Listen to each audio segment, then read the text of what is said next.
अस्सलाम वालेकुम, welcome to my YouTube channel learning with Scorpio. आज हम इंट्रोडक्शन टू प्रोग्रामिंग यानी CS 201 के लेक्चर नंबर 2 को डिस्कस करेंगे।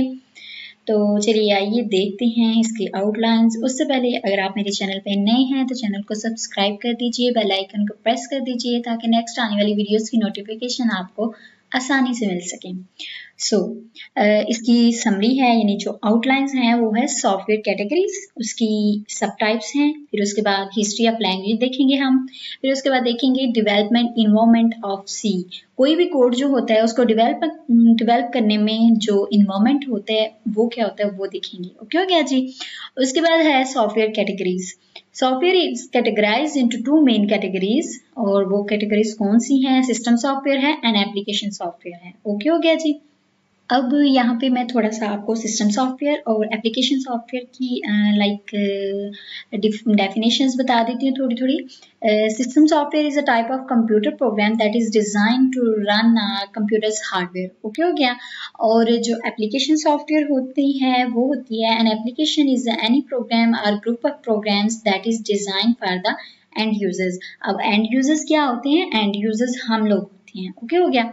उसके बाद आगे इसको डिटेल में थोड़ा सा देख लेते हैं। हाँ जी, यहाँ पे है वो प्रोग्राम्स जो एंड यूजर्स यूज करते हैं, मींस कि हम लोग यूज करते हैं सॉफ्टवेयर्स, वो एप्लीकेशन सॉफ्टवेयर्स हैं। और उसमें कौन कौन से सॉफ्टवेयर आ जाते हैं? वर्ड प्रोसेसिंग, आपका एक्सेल, उसकी स्प्रेडशीट, मतलब इस तरह के जो भी प्रोग्राम हम यूज करते हैं वो क्या होते हैं? Application software. ओके हो गया।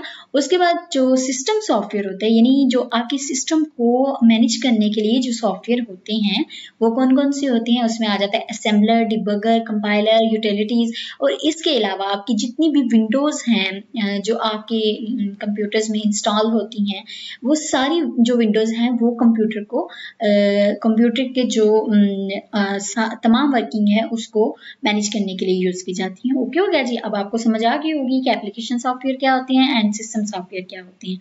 अब हम नेक्स्ट इनको हैंडआउट्स पर से देख लेते हैं थोड़ा थोड़ा।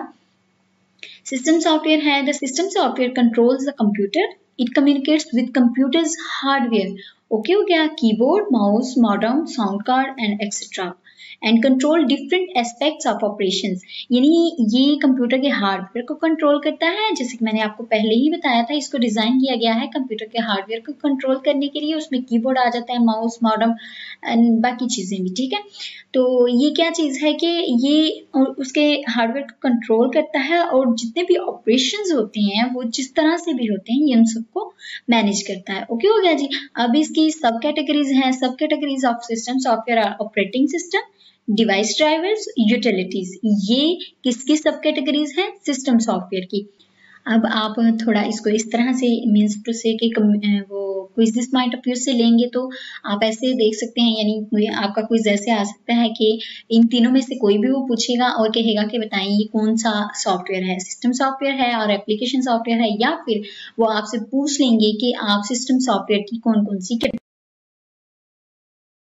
शॉर्ट क्वेश्चन के पॉइंट ऑफ व्यू से भी है वो सिस्टम सॉफ्टवेयर की डेफिनेशन पूछ सकते हैं और साथ पूछ सकते हैं कि उसकी कैटेगरीज लिखें। अब जो मैंने हाईलाइट कर दिया हुआ है, आई थिंक सो ये काफ़ी है आपको अंडरस्टैंड करवाने के लिए कि ये चीज़ें इंपॉर्टेंट हैं और किस तरह से आ सकती हैं। बस आप इनको याद कर लें तो होपफुली कि सब कुछ क्लियर हो जाएगा। उसके बाद आ जाते हैं जी ऑपरेटिंग सिस्टम पे। An operating system sometimes abbreviated as OS। Okay हो गया जी। Is the program that manage all the other programs in a computer. अब हमारे कंप्यूटर में जितने भी प्रोग्राम्स काम कर रहे होते हैं वो उनको कौन कंट्रोल कर रहा होता है? हमारा ऑपरेटिंग सिस्टम। ठीक हो गया जी। अब देखें ये जो ऑपरेटिंग सिस्टम होता है ये हमें बहुत सारी सर्विसेज प्रोवाइड कर रहा होता है, यानी हमारे सारे कंप्यूटर के जो एप्लीकेशंस होती हैं उनको मैनेज कर रहा होता है। इनपुट आउटपुट डिवाइसेस जो होती हैं उनकी मतलब कम्युनिकेशन को जो है वो कर रहा होता है, मैनेज कर रहा होता है। तो इस किस्म की जितनी भी ये सर्विसेज हमें प्रोवाइड कर रहा होता है उसमें कौन कौन सी सर्विसेज आ जाती है ये भी आप मतलब नोटिस कर लें। Resource allocation, scheduling, input output control and data management. Okay हो गया। अब उसके बाद इसकी डेफिनेशन उन्होंने दी हुई है। Operating system is the software responsible for controlling the allocation and usage of hardware resources such as memory, central processing unit, time, disk space and peripheral devices. तो यहाँ पे ऑलमोस्ट आपको सब चीज़ों का पता है। अगर पेरिफेरल डिवाइसेस का नहीं पता तो वो इनपुट आउटपुट डिवाइसेस ही होती हैं, जैसे कि कोई आप एक्सटर्नल डिवाइस यूज़ कर रहे हों, आपका जो कीबोर्ड, माउस वगैरह ये सब कुछ जो है ना पेरिफेरल डिवाइसेस होती हैं। ओके हो गया। उसके बाद है the operating system is the foundation on which application such as word processing and spreadsheet programs are built. Microsoft देखें जी, ये जो फाउंडेशन है किन एप्लीकेशंस की है वो भी उसने बता दिया, तो सो आप इसको भी माइंडेड कर लें। ओके हो गया। उसके बाद आ जाते हैं डिवाइस ड्राइवर्स। अब ये क्या होते हैं जी? The device drivers software is used to communicate between the devices and the computer. अब जो हमारी डिवाइसेस होती हैं उनके और कंप्यूटर के दरमियान कम्युनिकेशन करने के लिए जो ड्राइवर्स यूज होती हैं उनको हम कहते हैं डिवाइस ड्राइवर। तो अब उसकी एक एग्जांपल ये है कि अगर आप कोई भी सीडी रोम वगैरह सीडी वगैरह यूज करते हैं, ठीक है, तो जब तक आप उसका ड्राइवर इंस्टॉल नहीं करते वो सीडी जो है वो आप नहीं अपने उसमें जो है रन करवा सकते। ठीक है, आई थिंक सो इतना तो आपको पता ही होगा। वेल नहीं पता तो मैं इतना, ये आपके जो है सिलेबस के लिए, कोर्स के लिए काफ़ी है कि ड्राइवर्स जो होते हैं वो आपकी किसी भी डिवाइस को आपके कंप्यूटर से कम्युनिकेट करने में हेल्प देते हैं। ये ऐसे सॉफ्टवेयर होते हैं। उसके बाद है जी this kinds of software are known as device driver. कौन से ड्राइवर? जो कि हमारी कंप्यूटर को दूसरी डिवाइसेस के साथ कम्युनिकेट करने में हेल्प देती हैं, तो इनको हम क्या कहते हैं? Device drivers. ओके हो गया। उसमें CD ROM drivers, sound card and etcetera बाकी चीजें भी। उसके बाद कहते हैं जी nowadays if you have seen a scanner it comes with twain drivers. ठीक है, twain drivers, twain stands for, इसको अच्छे से अपने जो है जहन में बिठा लीजिएगा कि twain stand for technology without an interesting name. Okay हो गया। उसके बाद है जी यूटिलिटी सॉफ्टवेयर। अब यूटिलिटी सॉफ्टवेयर क्या होते हैं जी? Utility software is a program that performs a very specific task usually related to managing system resources. System के जितने भी रिसोर्सेज होते हैं उसको मैनेज करने के लिए। इसके बहुत अच्छी एग्जांपल ये है, उन्होंने यहाँ पे ये दी हुई थी कि जब हम डिस्क को कंप्रेस करते हैं, यानी आपकी कोई भी फाइल जिसको आप कंप्रेस करते हो उसको कंप्रेस करने के लिए हम यूटिलिटी सॉफ्टवेयर यूज करते हैं। ओके हो गया।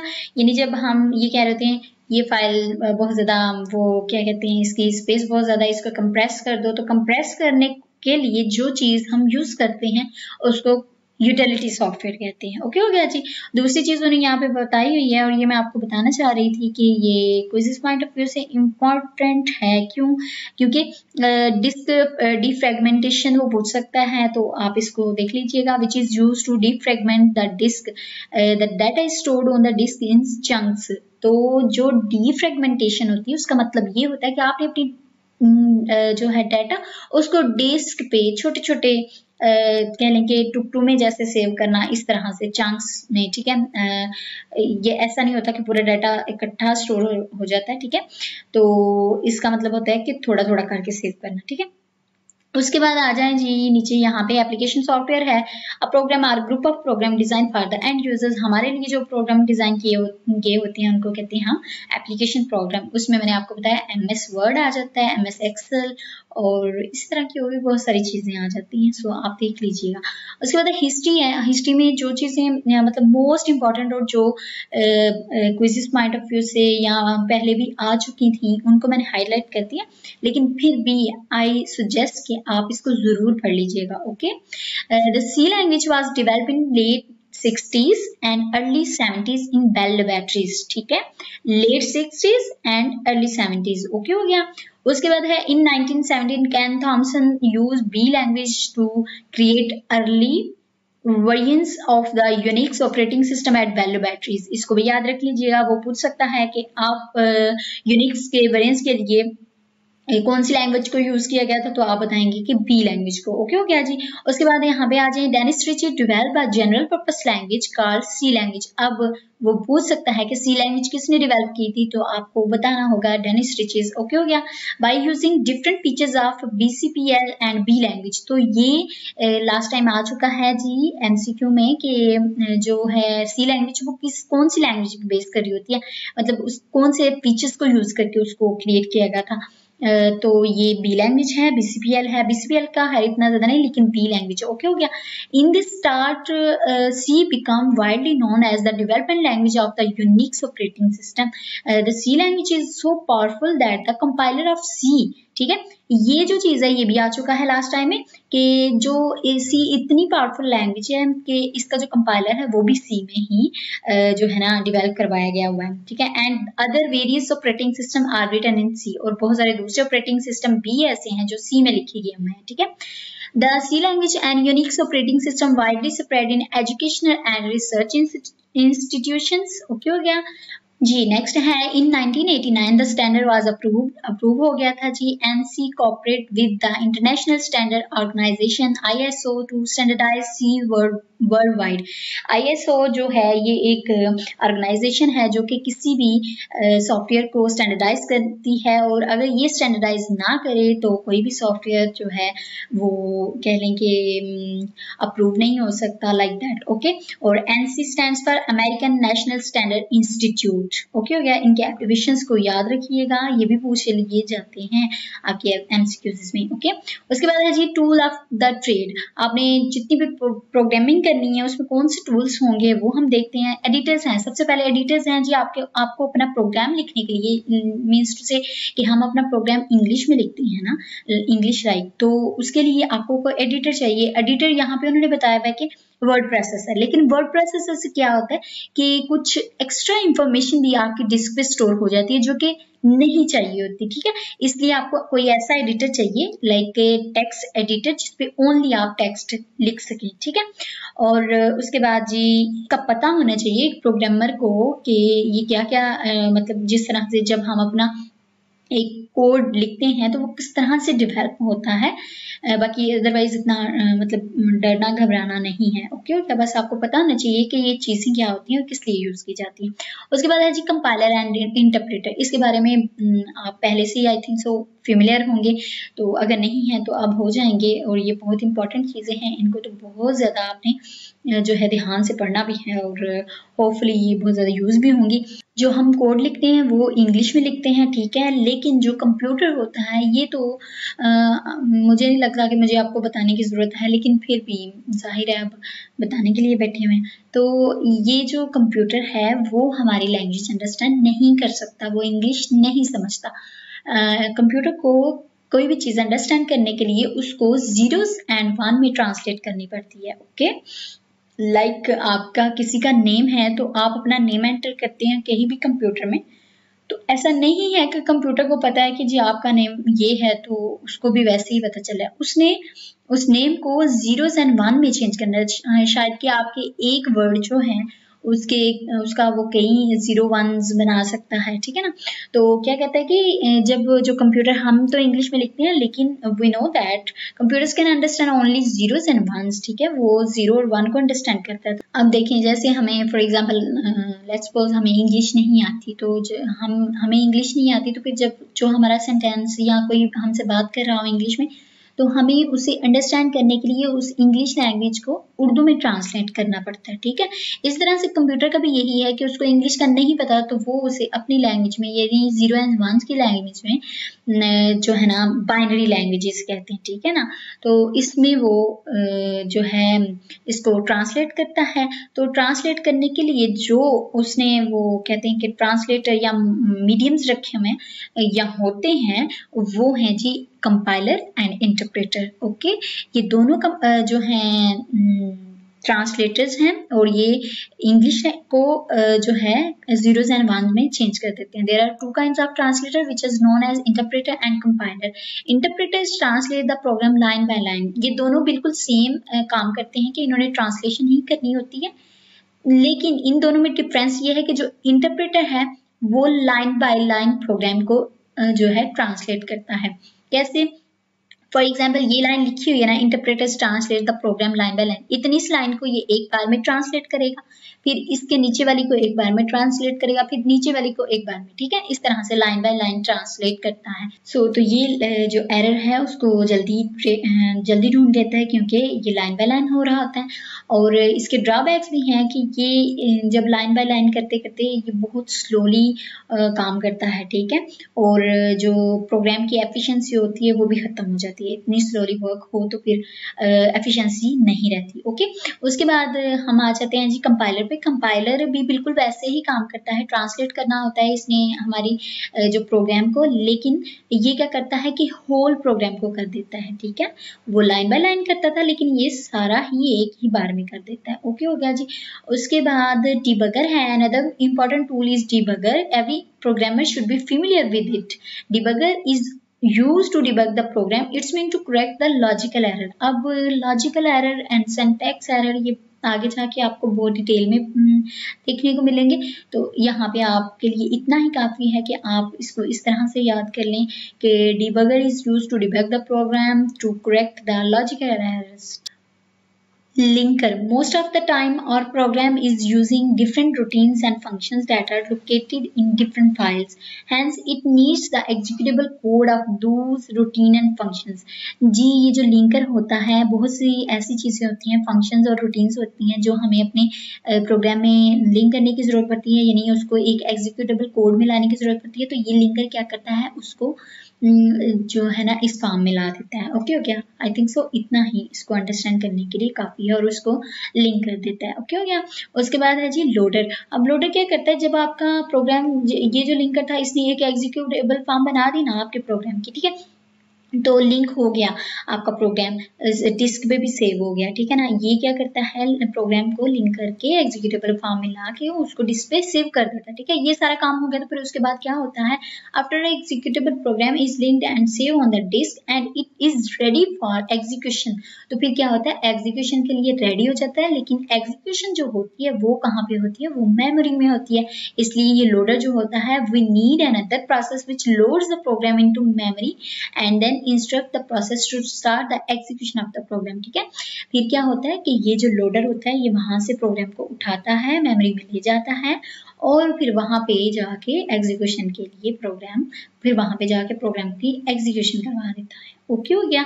आई थिंक सो कि आज का जो लेक्चर है वो आपको ऑलमोस्ट क्लियर हो गया होगा, लेकिन यहाँ पे कुछ रह गया है जी। हाँ जी, ये वो वर्किंग सारी जो हम पढ़ के आए हैं, तो मैं आपको यहाँ पे बता देती कि सबसे पहले एडिटर है, आपने टेक्स्ट की फॉर्म में अपने प्रोग्राम को लिखना है, तो वो कहाँ पे सेव होगा, डिस्क पे। ओके हो गया। फिर उसके बाद क्या होता है जी, प्री प्रोसेसर डायरेक्टिव्स, ये भी आप डिटेल में आगे पढ़ेंगे, थोड़ा सा इसको देखें। Preprocessor programs processes the code, ये कोड को प्रोसेस करने के लिए यूज होती है, ठीक है। नेक्स्ट इसका बहुत जिक्र होगा, आपको पता चल जाएगा।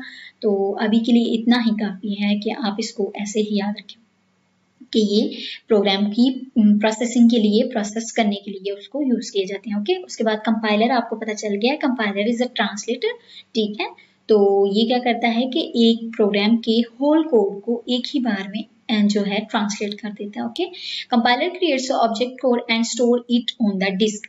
तो ये क्या करता है, जो आपका सोर्स कोड होता है उसको ऑब्जेक्ट कोड में ट्रांसलेट, ऑब्जेक्ट कोड हम किसे कहते हैं, जो कंप्यूटर अंडरस्टैंडेबल होता है। ओके, तो जो सोर्स कोड है वो हम अंडरस्टैंड करते हैं। तो ये क्या करता है कि आपके प्रोग्राम को ऑब्जेक्ट कोड में चेंज करके फिर उसको डिस्क पे सेव कर देता है। ओके हो गया जी। उसके बाद है लिंकर। अब लिंकर का मैंने आपको पहले भी बताया कि कुछ चीज़ें होती हैं लाइब्रेरीज वगैरह में से उठानी होती हैं, तो ये क्या करता है, लिंक करता है उन चीज़ों को किसके साथ, ऑब्जेक्ट कोड के साथ, ठीक है। आई थिंक सो वहां पे ऊपर अगर अच्छे से नहीं भी समझ आई होगी तो यहाँ पे आ गई होगी। ओके, लेकिन फिर भी अगर आपको कोई मसला होगा तो आप कमेंट बॉक्स में कमेंट करके पूछ लीजिएगा। ओके, उसके बाद क्या होता है जी, जब ये इसको डिस्क पे सेव कर देता है तो फिर जो लोडर होता है वो डिस्क पर से उठा लेता है और उसको प्राइमरी मेमोरी में ले जाता है, ठीक है।